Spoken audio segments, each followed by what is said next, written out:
What is good? Osiris here, stuck in the middle. I'm just trying to figure out when we're going to stop this madness.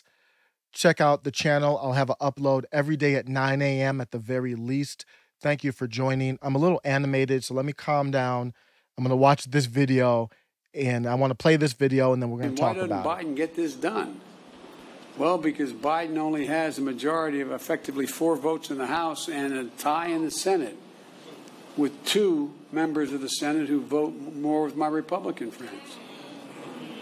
But we're not giving up. Earlier this year, the House of Representatives passed For the People Act to protect our democracy. The Senate will take it up later this month, and I'm going to fight like heck with every tool at my disposal for its passage. The House is also working on the John Lewis Voting Rights Act, which is critical to providing new legal tools to combat the new assault on the right to vote. To signify the importance of our efforts, today I'm asking Vice President Harris to help these efforts and lead them among her many other responsibilities. With her leadership and your support, we're going to overcome again, I promise you, but it's going to take a hell of a lot of work. And finally, we must address what remains the stain on the soul of America. What happened in Greenwood was an act of hate and domestic terrorism with the through line that exists today still. Just close your eyes. And remember what you saw in Charlottesville 4 years ago on television.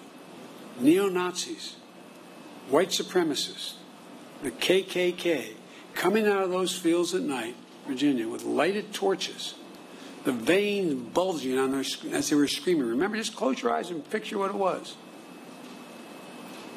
Well, Mother Fletcher said when she saw the insurrection at the Capitol on January the 9th, it broke her heart. A mob of violent white extremists, thugs, said reminded her of what happened here in Greenwood 100 years ago. Look around at the various hate crimes against Asian Americans and Jewish Americans. Hate that never goes away. Hate only hides. Jesse, I think I mentioned this to you. I thought after you guys pushed through with Dr. King, the Voting Rights Act and the Civil Rights Act, I thought we were moved. What I didn't realize, I thought we had made enormous progress, and I was so proud to be a little part of it. But you know what, Rev? I didn't realize hate's never defeated. It only hides. It hides. And given a little bit of oxygen, just a little bit of oxygen by its leaders, it comes out of there from under the rock like it was happening again, as if it never went away. And so, folks, we must not give hate a safe harbor. As I said in my address to the joint session of Congress, according to the intelligence community, terrorism from white supremacy is the most lethal threat to the homeland today. Not ISIS, not Al-Qaeda, white supremacists. That's not me. That's the intelligence community under both Trump and under my administration. 2 weeks ago, I signed into law the COVID-19 Hate Crimes Act, which the House had passed, and the Senate. My administration will soon lay out our broader strategy to counter domestic terrorism and the violence driven by the most heinous hate crimes and other forms of bigotry. But I'm going to close where I started. To Mother Randall, Mother Fletcher. Starts off talking about For the People Act. Who does For the People Act help? That ain't for me. That ain't to keep me safe. That's to keep you safe and the Democratic wing of the establishment safe. Don't pass that off as something to keep me safe and to save our democracy.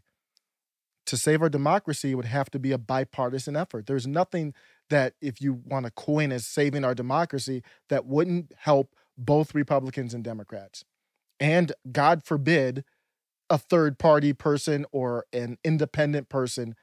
To save our democracy, wouldn't it be powerful to say, well, we want to help boost up third parties? You're not going to hear that kind of stuff. You're going to hear the boogeyman. Coming out of those fields at night, Virginia, with lighted torches, the veins bulging on as they were screaming. Remember, just close your eyes and picture what it was. We're going back to Charlottesville still?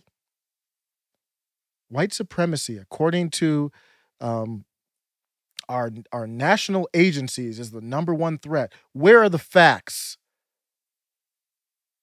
I am not a kid. Don't do that.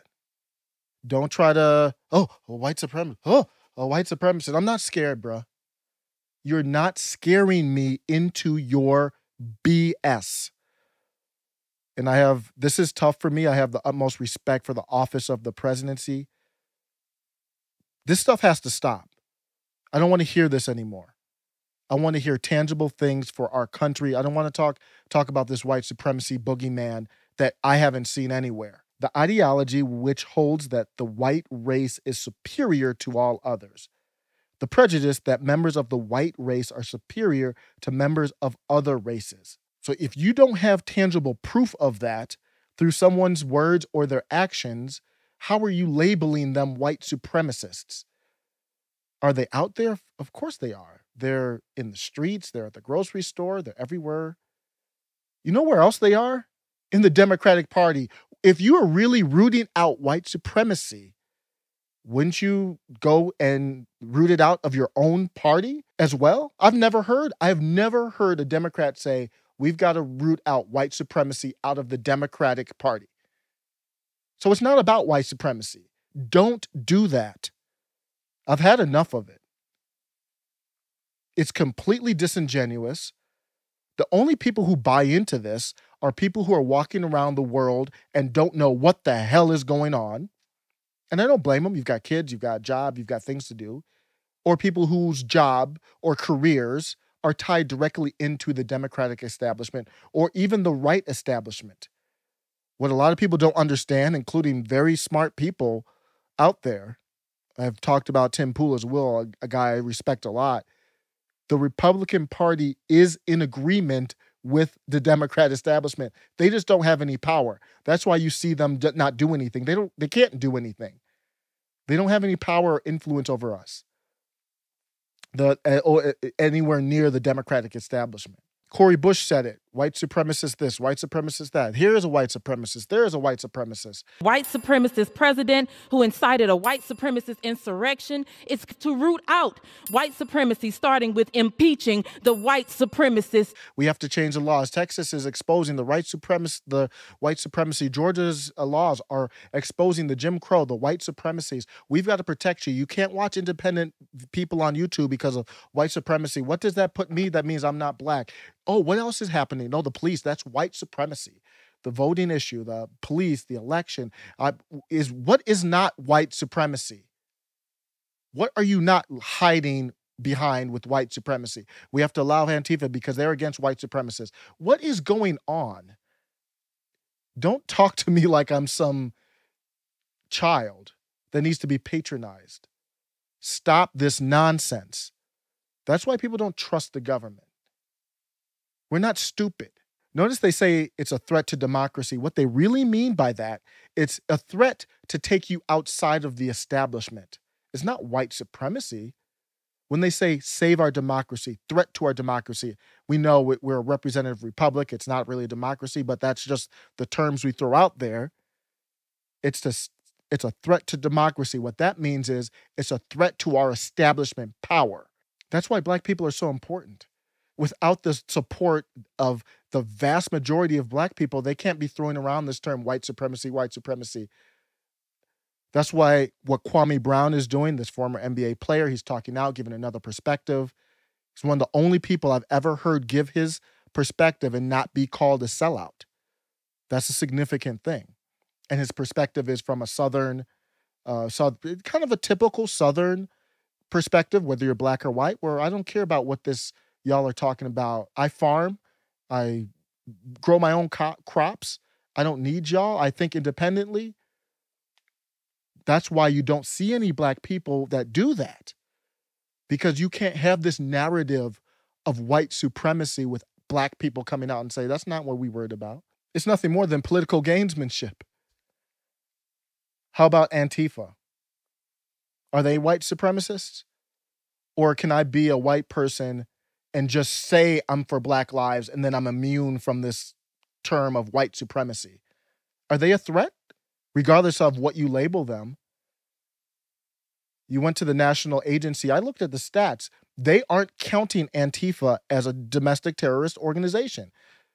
They aren't counting Black Lives Matter. The people, not everybody in the movement is bad, but the people who were causing problems within using the cover of Black Lives Matter, they're not counted. So if you take all of that out, all you have left is the right wing, far right, white supremacists. Don't manipulate data with me. Give me facts. Mr. President, give me facts. Answer questions. Are white supremacists the reason why in every downtown area in this country, people don't want to go downtown to just eat, enjoy a meal, have fun like they used to? Not in the same numbers like they used to. I know I'm not going to my downtown city area just for fun. Not right now. Because what could happen? There could be a story. It doesn't matter if it's accurate or not. There could be a story where a Black person has a negative interaction with a cop, gets shot or something else, and boom, we're so good at this riot thing, it could pop off in 30 minutes. That's what was going to happen, remember, in Ohio, before they figured out, oh, the guy's white, and then dispersed. This is a joke. This is clown stuff. Is white supremacy the reason why I'm not going to go downtown and enjoy a meal and walk around with my kids? And I'm talking about even in broad daylight, much less at night. You must be crazy. I ain't going to any downtown area.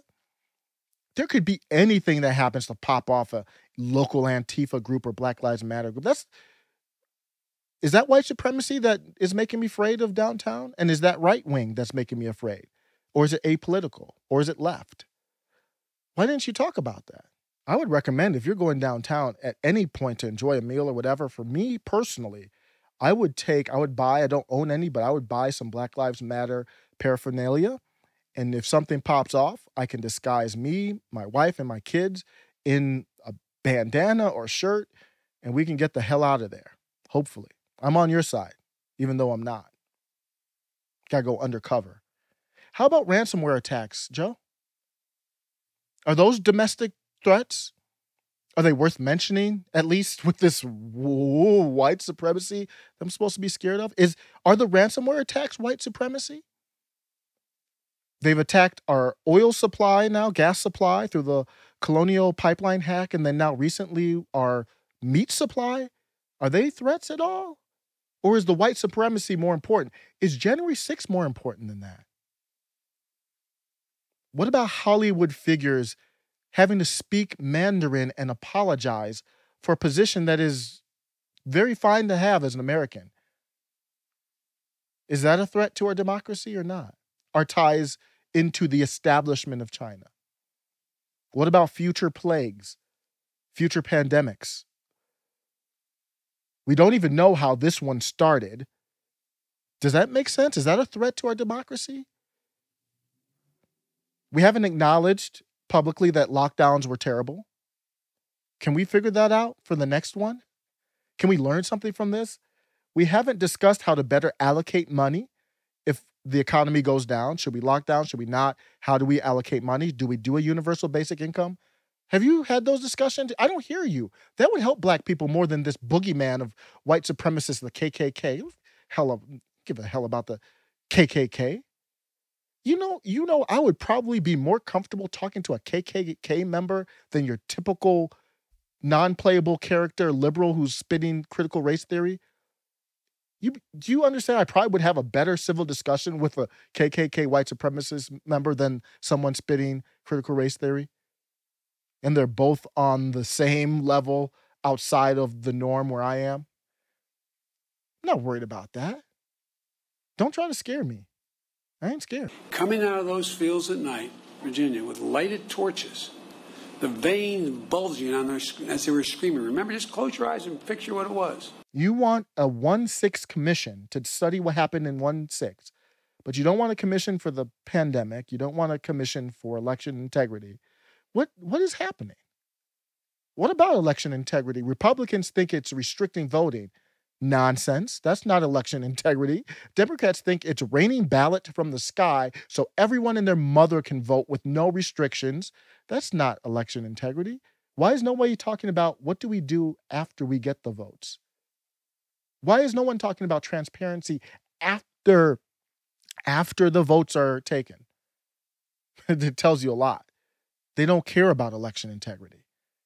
All these boogeyman arguments, this ain't working anymore, y'all. It's not working. How about artificial intelligence? Did you hear that story of the drone that on its own accord, it made its own decision because it's programmed with artificial intelligence, probably machine learning, to eliminate threats? That meant kill humans. There's a drone in the world, confirmed drone, that made its own decision. It wasn't filtered through somebody in a base that said, okay, go ahead and eliminate threats. It's programmed and it decided that threats needed to be eliminated. Science fiction is here.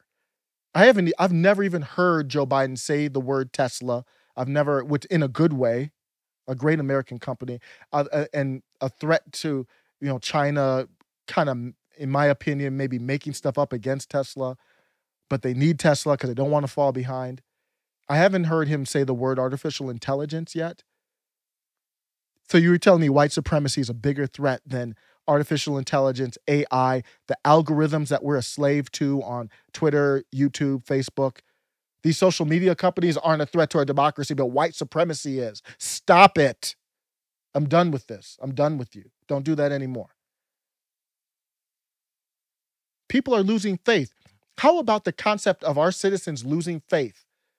Losing faith in the dollar. That's what this AMC and GameStop lottery is. It's like a lotto system. Bitcoin. People don't trust the dollar anymore. They don't want to work. So they're going to put their money in there and hope that it 10x, 100x. I can be a millionaire. People have lost faith in policing.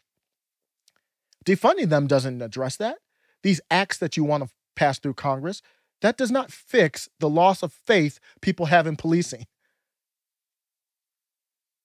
Loss of faith in our election process on both sides.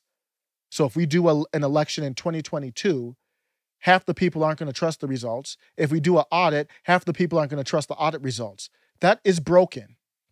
No one's talking about that. How about citizen to citizen? What about faith of you and your fellow citizen that they're not a white supremacist?